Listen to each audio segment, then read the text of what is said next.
વડોદરામાં ભગવાન જગન્નાથની 44મી રથયાત્રા નીકળી મેયરની ગેરહાજરીમાં ડેપ્યુટી મેયરે શહીદ વિધિ કરી।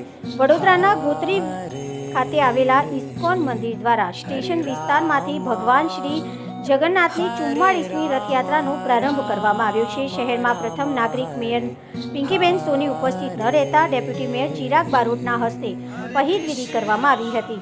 રથયાત્રામાં મોટી સંખ્યામાં ભાવિ ભક્તો ઉમટ્યા છે। સુરક્ષાને લઈને પોલીસનો ચુસ્ત બંદોબસ્ત પણ રાખવામાં આવ્યો છે।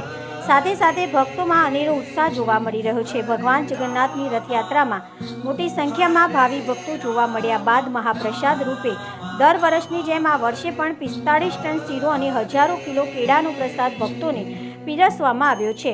પ્રસાદ માટે ભક્તોની ભીડ પણ ઉમટી હતી। જોકે રથયાત્રા પૂર્વે જ ઇસ્કોન મંદિર ખાતે ભગવાનના દર્શન માટે ભક્તોનું ઘોડાપૂર જોવા મળ્યું હતું અને ભક્તો હરે કૃષ્ણ હરે રામાના નાદથી મંદિર પરિસર ગુંજાવ્યું હતું।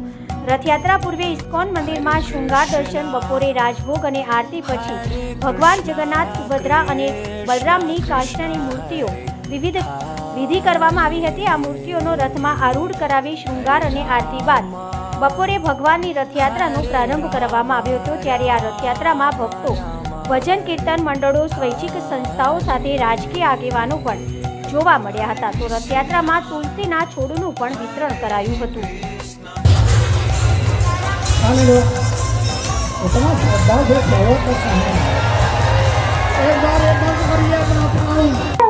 વર્ષોની પરંપરા અનુસાર છેલ્લા 43 વર્ષથી ઇસ્કોન દ્વારા આયોજિત ભગવાન જગન્નાથજી, ભગવાન બલભદ્ર અને સુભદ્રાજીની આ નગરચર્યા આ વર્ષે પણ 44મા વર્ષે રંગે ચંગે જ્યારે નીકળી છે ત્યારે અને વડોદરા શહેરના તમામ નગરજનો ભાવિ ભક્તો બનીને જ્યારે આવ્યા છે।